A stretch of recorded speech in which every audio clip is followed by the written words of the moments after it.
make sure you're capitalized. And that sounds really not very helpful because startups tend to bootstrap and do things like that. Um, there are plenty of mentors out there that you can talk to about things like product market fit and how to build a pitch deck and what are the 9 slides you should have when you go in front of a venture capitalist. Those sorts of things exist, and they're easy to find. They take time to go through, and they're replete with opinion. But I think the number one thing is make sure you're capitalized personally to be able to play the long game.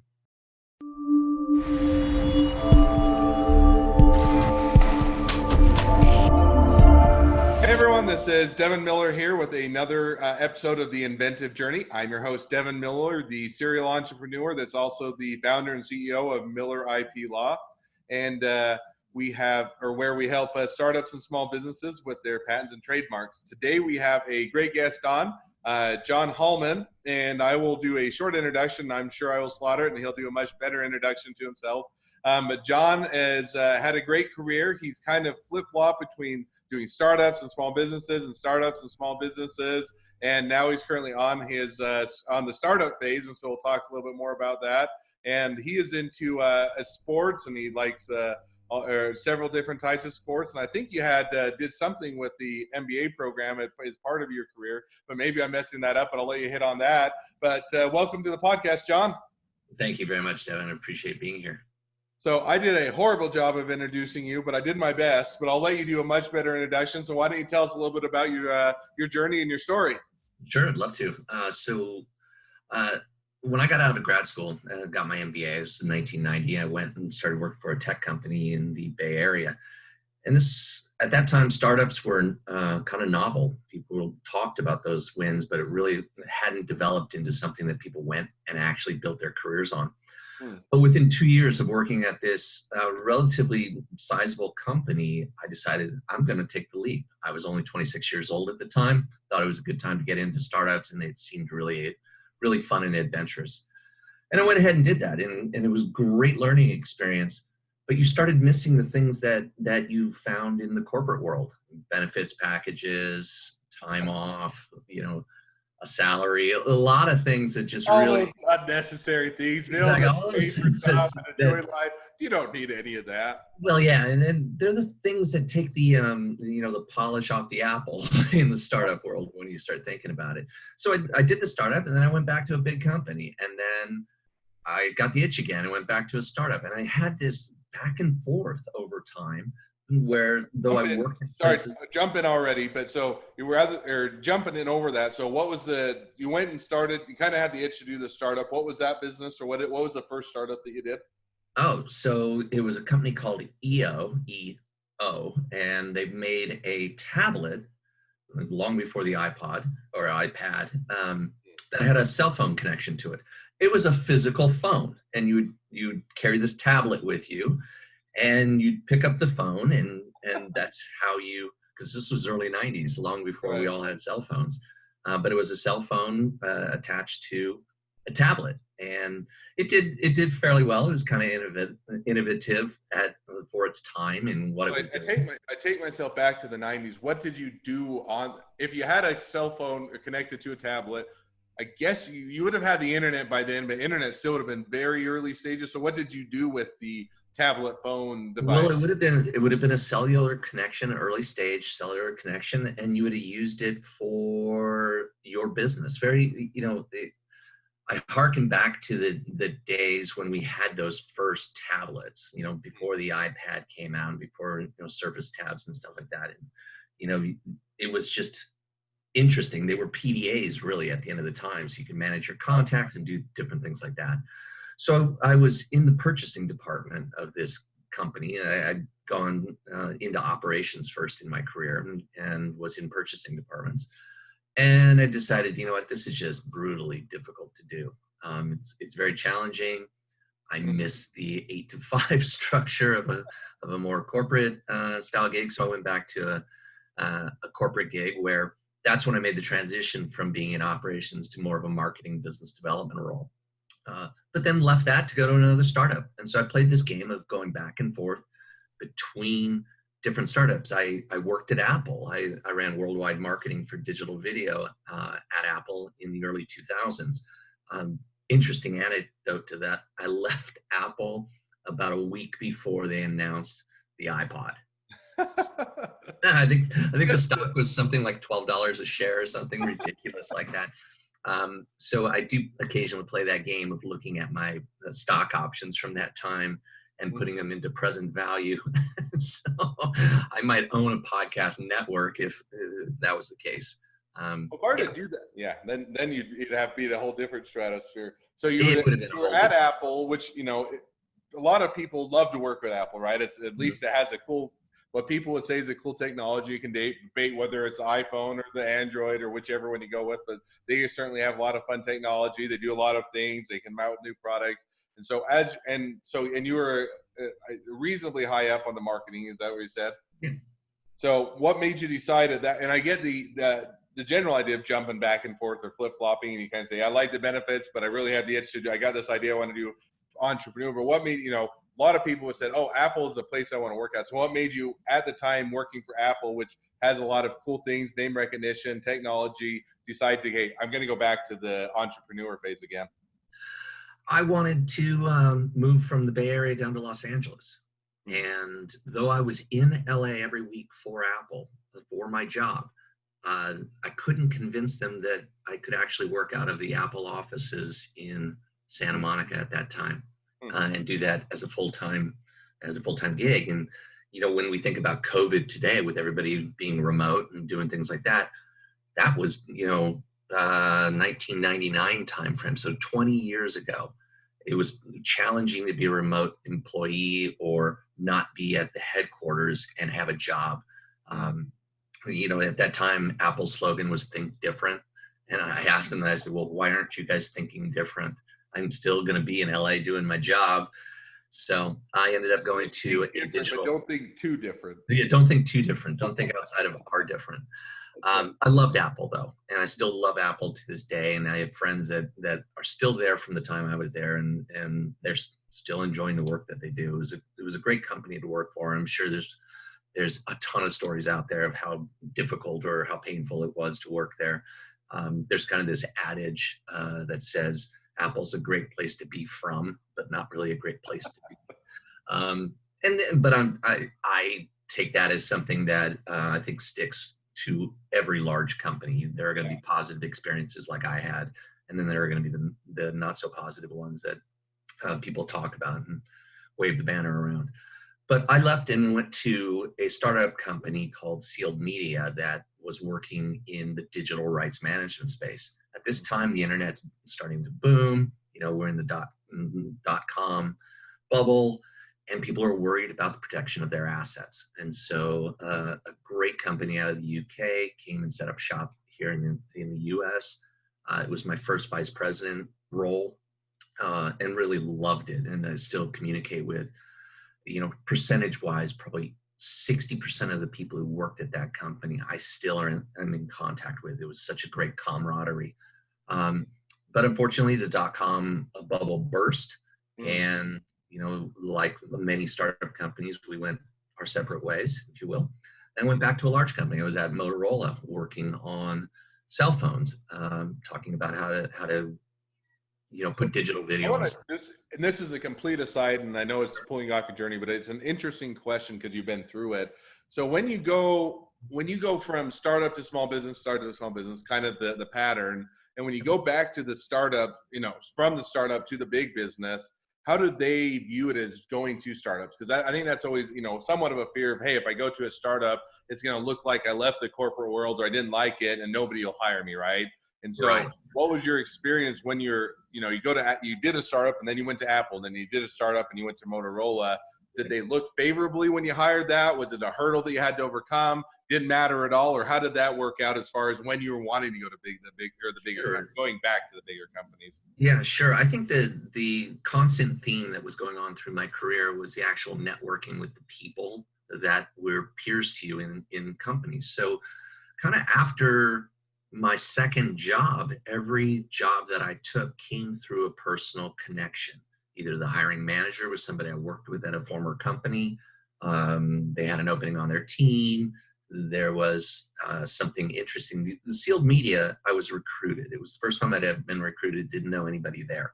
Mm. But in looking back at my career, I think building your personal network of trusted peer workers, the people that you liked working with, that's how we find the next gig going on. It is not using the job boards, and it's not really getting recruited. It is talking and building your network. And so the jobs that I took all came from people that I knew. I ended up working for people that were my peers. I ended up hiring people who were my bosses. So it becomes really just a nice network of support and camaraderie there that I think everybody should have as part of their journey. So if I were to do that, so really when you were making the transition, and not putting words in your mouth, but transition back to big businesses, you had already had that network, you'd had those connections, and Absolutely. you'd either reach out to them or you'd already talked with them, or they'd already been in your network, and so it's made a much more seamless transition. You already had that credibility or authority. They already liked you. They already were comfortable with you. So it wasn't kind of, hey, I'm gonna go cold call the big businesses and kind of start to find a job back in them. That it made it for easy. Is that a fair summary? Yeah, absolutely. I think about it this way. One of the questions that we loathe in an interview is, what are your strengths and weaknesses? Mm. No, great. Okay. And there's books written on how to answer that. But when you're actually interviewing with somebody who knows you, it's not about that. It's more talking about cultural fit and everything that the team's looking to do. So not that you're pre-hired when you go into those situations, but you have a really good leg up than versus say an unknown candidate. So I mentor startup companies now, and we'll get to that in a moment. But I always tell people, building your personal network of people you trust is probably the greatest asset you can have in your toolkit for wanting to live out whatever your career aspirations are. Okay. No, I think that's very insightful, and I think it's a good way to, hey, even if you're to start, and if you're in a startup, you certainly want to have the connections because you're trying to build it and get things going, but also keeping the idea of keeping your options open, maintaining the connections, making new connections. So wherever the job and life and that takes you, that it makes it easier to kind of have, I guess, an inside track of those connections that make it easier. So, all right. Yeah. Well, now that I took you completely off of track and No, off that's the okay. side. One additional piece to that, in that time frame, in the late 90s and in the early 2000s, people looked at resumes differently than they do today. They wanted that loyal person that had been at some place at IBM for 15 years. And they thought, that's the right person that I want on my team, someone who's going to stick around versus that job hopper who does 1 year here, 2 years there, 3 years at another place. And now I've seen it's radically changed, that we are looking for that breadth of experience from multiple companies, that you look at people's LinkedIn profiles now, and I had a 2-year stint at Facebook, then I went to Google, and then I went to a small startup, and then I went and did this. And you start to think that person's a fairly well-rounded individual, have seen lots of different systems and organizations, and they can bring that experience and that knowledge base to my company. And so I had friends laughing at me going, oh yeah, what company are you working at this week? And because I was, in their mind, a job shopper, I was constantly working at a new company. I wouldn't talk to them for a while and then come back and I'm at a different company. And they were the type of people who stayed there for a very long time. And when they finally did transition, it was incredibly challenging for them to speak to anything but that very narrow set of experiences that they had at that company. So I can't say that I forecasted that happening. It was just, how I proceeded through my career to actually go and try out these different adventures in different companies. Okay. No, I think that's certainly interesting and insightful. So now bringing it back to your journey. So you went back, you did Apple, then you went to startup, and then you went to Nokia, and then Motorola. Picking up from Nokia, where did you go to next, or where did life take you next? Yeah, maybe I might have wished it was Nokia, but it was actually Motorola. Oh, sorry, Motorola. And the funny thing about that is it was just before the iPhone came out. And, there was, in those days in cell phones, it was all about these, can you make something smaller? And nice little cute flip phone and different things like that. What they call the candy bar phone, which is, our iPhones and Android devices today, weren't really popular. People looked at them as kind of a block. They were too big. And then the iPhone comes out, and I think every cell phone manufacturer thought a few things about Apple, that they didn't have any experience in building a cell phone, that their single form factor was going to be, a death to that. And they didn't have the talent on their teams, the RF engineers, the people who had actually built their careers in building mobile devices weren't really the folks that Apple had. Obviously, Now they wouldn't say that today, but back they wouldn't say that today, but it was classic. So I find myself in these really interesting kind of epoch moments, and having to deal with them, being responsible for digital video on a mobile device at Motorola, and the iPhone rolls out. That's a challenge. That's really interesting. It was a different way of doing business. It was a new operating system. So it was very, very interesting. From that, to kind of stay on the journey, I went and worked at a company called THX, which is a Lucasfilm company.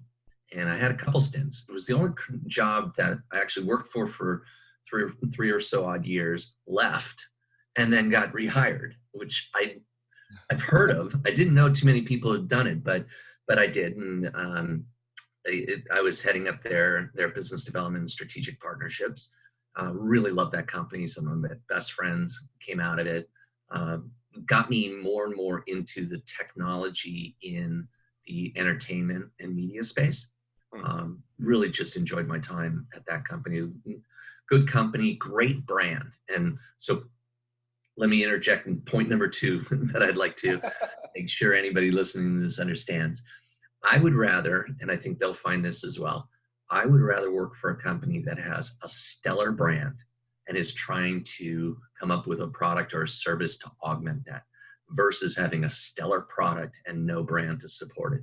It is a vastly different set of challenges. Great brands are, not dime a dozen.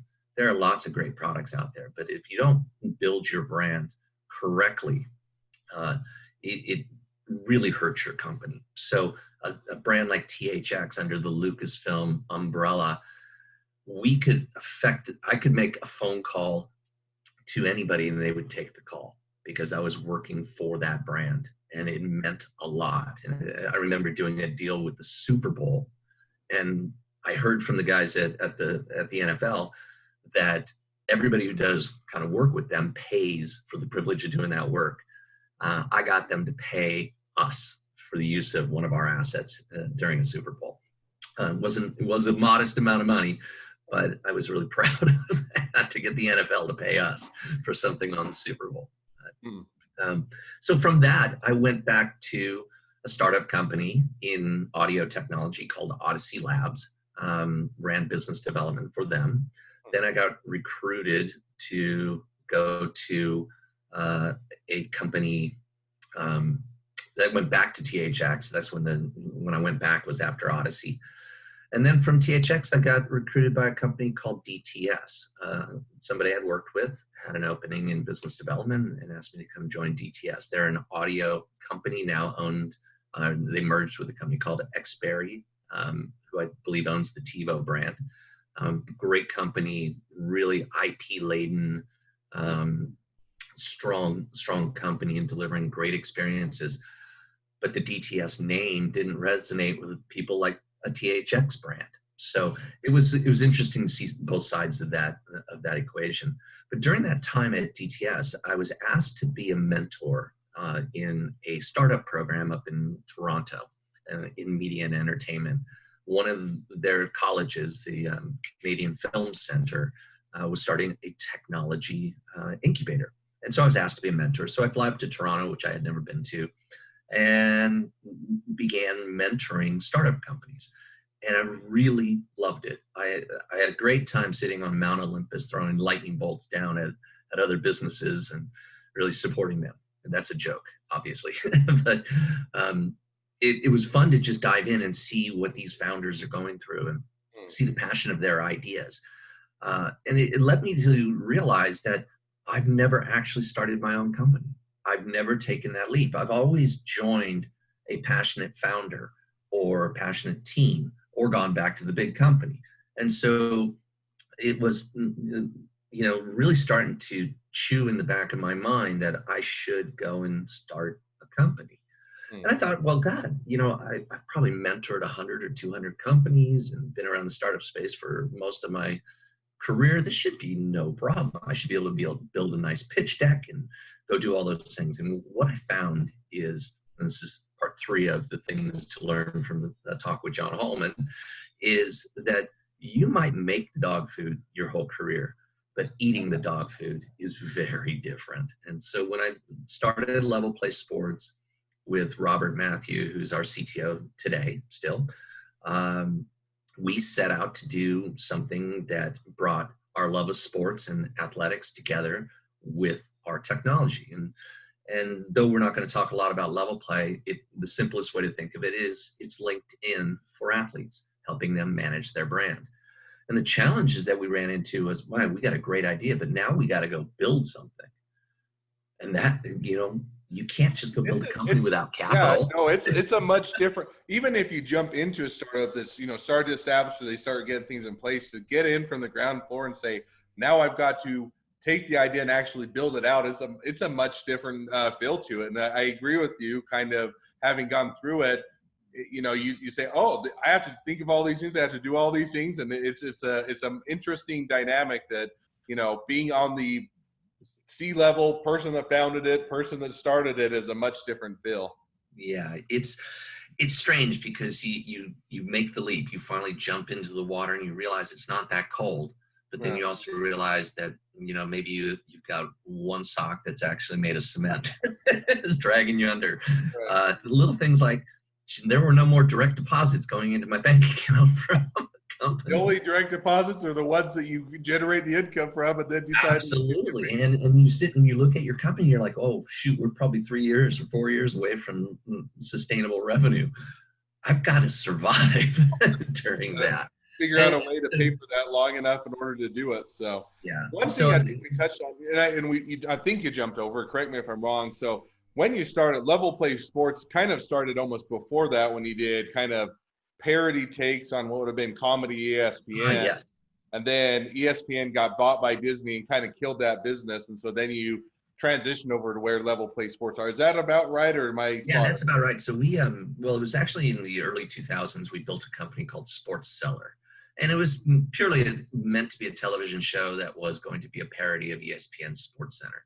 We had realized that sports comedy actually creates itself every day. You just have to watch the highlights and you can see a lot of very interesting things that you can make fun of. And in fact, ESPN and the personalities that occupied those chairs at Sports Center, they were all building their personal brands. They, be it Rich Eisen or Stuart Scott, just great talent working at ESPN, and they built their own characters.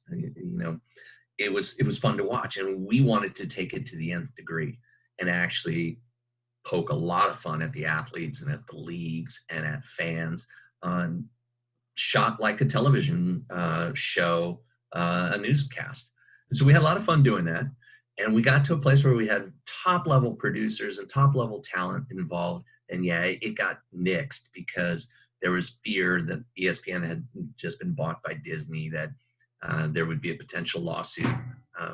We were sure we'd been covered by parody law, but when you have those sort of things dangling out there in front of the minds of people who are going to pull the trigger for you, it can kill a business. So, when for those who have their startups, you need to be thinking about those things too.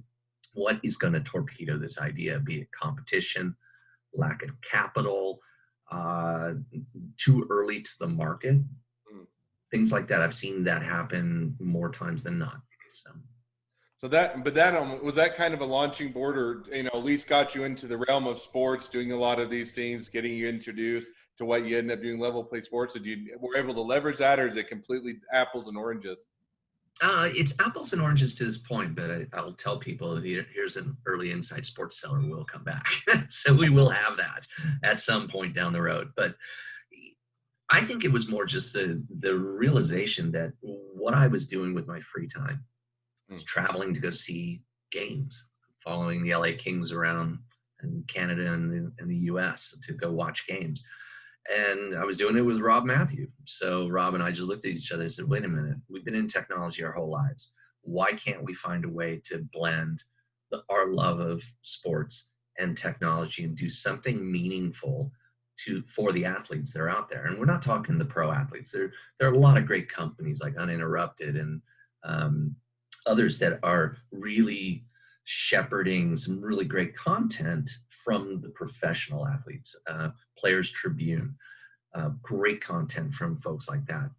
We wanted to actually focus on amateur athletes, and we wanted to focus on those sports that people don't really pay attention to. Team handball out of Europe, I had never seen it before, and it's a fantastic sport. Or Aussie rules football, we all know about it. We've seen some pictures of it, and it looks pretty brutal. But until you dive into it and understand it, there's so much more to learn there. You think of wrestlers and cheerleaders and those who are outside of that football, basketball, baseball bubble. mm, There are a lot of great athletes out there, and they play multiple sports. So we sat down to try and figure out how we could help all those athletes, help those sports and those teams elevate their brand. YouTube's done a great job of doing that for people. You can go onto YouTube, start an account, put content up there, and maybe you'll become an influencer. mhm. Maybe. So we kind of adopted that model of YouTube and meets LinkedIn and created a video-driven platform to help athletes manage their brand. So the challenges associated with doing that are incredible. We weren't building a database for one sport. We were building a database for every sport. And then we had to think about what about sports that get invented on the fly? And cornhole being a perfect example. What the hell is that? I mean, we've all played Wait, that. so that I haven't looked that close. So is cornhole one of the things that's on level play? It will be. It's not right now, but it is a professional sport. I They guess have a I didn't even know it was a professional championship. sport. The only times I've ever really seen it is just more of tailgate parties when people will pull them out. So that's funny. All right. Yeah, Well, if you let me know when you put cornhole up, because then I'll go and I want to check it out. So I want to see how yeah. professionals do it. Well, I'll give you a great example. One of the guys that we were talking with, he is a world champion ping pong player. Hmm. And I can't tell you that I would ever go to a ping pong championship, buy tickets, and go to it and watch it. But some of the most tremendous highlights come out of ping pong. It's just amazing to watch those guys for 15 or 30 seconds. I'm not going to go watch the whole match, but boy, that rally was fantastic. And we thought short form content like that would be really engaging for fans of other sports. So you're into basketball and football and baseball, and that makes a lot of sense because it's crammed down our throats via traditional television media. And we've loved it ever since we were kids. But now we get exposed to all these other sports. And we really think that's a great way to elevate the athletes alternatives if their career path or their playing path in their initial sport didn't work out for them. No, it's interesting. So now if I were taking, as we kind of get towards the end, but interested in level play sports, so just talking out for a minute or two. So you had the idea, hey, we're going to help, almost help, people that are in sports and everything from cornhole to ping pong to more well-known sports, but we're going, manage their brand in the sense that we're going to, be a bit of YouTube and a bit of LinkedIn. And I kind of like put those analogies because it makes good sense. You're going to get the videos, but you're also going to make it professional. You're also going to make it so that I would assume, they're trying to get, if I'm in minor league baseball, I want to get to major league baseball, or I want to do, if I'm in or minor league ping pong playing and I want to get to the majors, or however that works, then they can almost have those highlight reels, or you can, or people that are looking for talent can go on and find that, which is, I think, what makes good sense on that. So you take that. In the beginning of the conversation we had earlier, talking about careers, and I was saying building your personal network was really the linchpin into getting the jobs that I got. We see the same thing now, that athletes need access to the people who are going to influence and help them in their careers, be it coaches or recruiters or peer athletes, trainers, mental health coaches, everything out there. And so we're building effectively this ecosystem that connects people together. Very similar to what LinkedIn did for business, or a company like Trade Hounds, who's a startup, are doing in the construction professional space. We're starting to see these niche networks coming out, and we think we're just perfectly placed to create one for athletes worldwide, all levels, all sports, and not just focus on the pros. Mm. No, I think that makes perfect sense. So now if we're to switch, so you had that idea, you've been building it now. And remind me, and I can't remember, how long have you been building that, or when did you initially start Level Play Sports? Sure, we started it in 2016, but really the first year was spent just thinking through the architecture of this problem. It was a really big problem. It's a large database, and Rob, being an expert in database architecture, sat back and really had to think it through, and then start over, and then think it through again and start over. So we did a lot of that.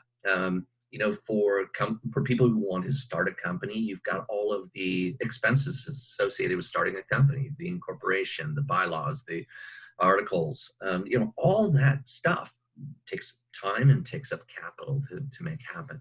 You got to go raise money from people. You've got to put together a pitch deck. And when it's just the two of you and one's focused on the problem of the product, you're sometimes left all on your own to deal with the rest of the business. And like I said, when you don't have that direct deposit and you don't have, health insurance, it's not for the faint of heart to go down and do a startup.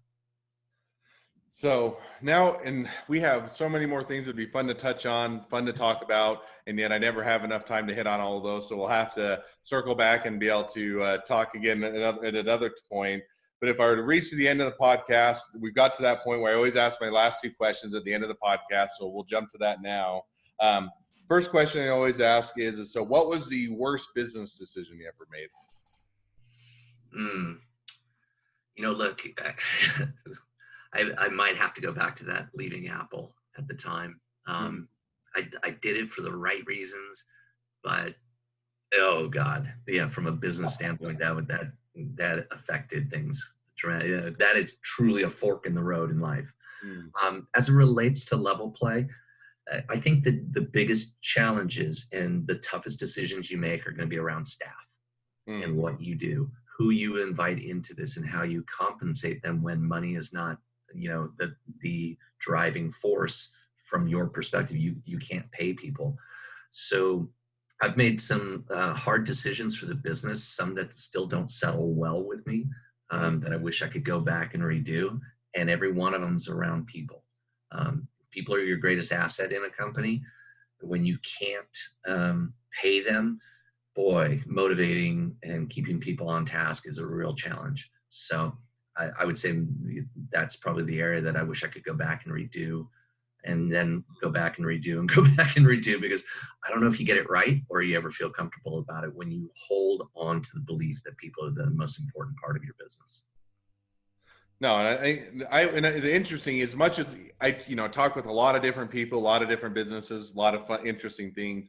And I would say that probably the number one, or at least the most consistent, everybody has different failures or things that they've learned about, is on hiring. And it almost seems like, people can either be your greatest asset or your greatest liability, right? They can make the biggest difference in your company and help it take off, or they can be the headache that never goes away or you're always having to deal with. And so I think that that's one that people can always learn on, is that figure out how to make them your asset and what will make them your asset, and take the time to actually, too often you get into hiring and you're wanting to, we got to hire quickly because we have this need, or we have the staffing problem, or we got to grow or whatever. And so you hire quickly, but you don't always hire smartly. You don't always hire the right people. And that's when they turn to more of a liability rather than asset. And then you have to deal with, training them up and then having them leave, or having them file for unemployment. Then you have to pay unemployment tax, or they destroy the culture, or they do the exact opposite. And they're there for a while and they build a company. They have great ideas. They're motivating everybody. So I think it's one that's just interesting how often that's one of the failures that people find. They can also be a success. So now I jump to my second question, or my last question. So somebody that's just wanting to get into startups, wanting to get into a small business, what would be the one piece of advice you'd give them? Make sure you're capitalized.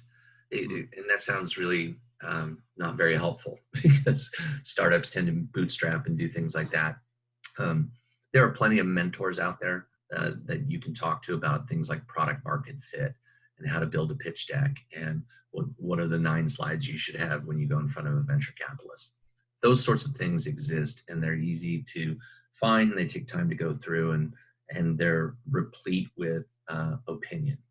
But I think the number one thing is make sure you're capitalized personally to be able to play the long game, because revenue sometimes is a challenging item, especially if you're building a tech platform, something that requires, many man years of engineering time to develop. You really have to have a personal financial situation to be able to do that. So don't just quit your job because of the lure and the fun of being at a startup. Make sure that you have the runway to do that, because raising capital is not easy. Okay. No, I think those are both things, and I agree. And sometimes you can get away with bootstrapping it. Some businesses lend themselves to, you don't have to have a lot of capital to get started. But I agree that, sometimes you're saying, hey, we're building a big platform, or we're building a new technology, we're building something that's going to need a longer runway and a longer track in order to make it to the end of the runway. Then I think you need to be cognizant of that and figure out or plan for that as you're getting the startup going. Yeah, think of it this way. One of the most important jobs that a CEO has is actually managing the expectations of the investors. So I spend a lot of time on that. And if you are a startup and you go and do an angel round and you have 30 people that are part of your angel round, well, that's 30 relationships you now have to manage. So it's not about having fun, being on a stage and talking the product, or going out and meeting with strategic partners, or doing things like that, which are great fun parts of the job. It's managing the investors and managing the staff that will chew up your time. You're the one who has to write that email when it's both good business or good news or bad news, and writing those emails when it's bad news is hard.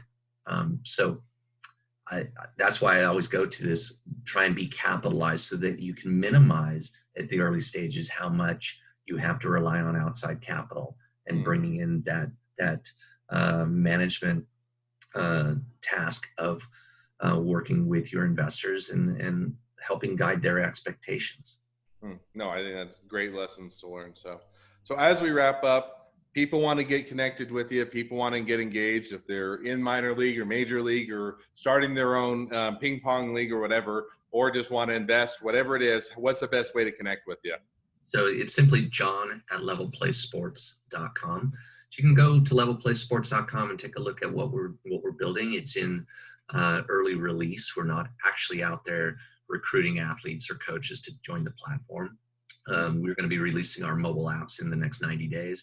And when that happens, that's when we're going to take the ribbon off the baby here and kind of let it run. So we've got a nice go-to-market plan in place. We've got a good staff to go make it happen, and we're not burned out from the past 4 years of working on this. We're ready to go do that. So that's the best way to contact us. We'd love to talk to athletes and coaches and those who are just interested in what we're doing.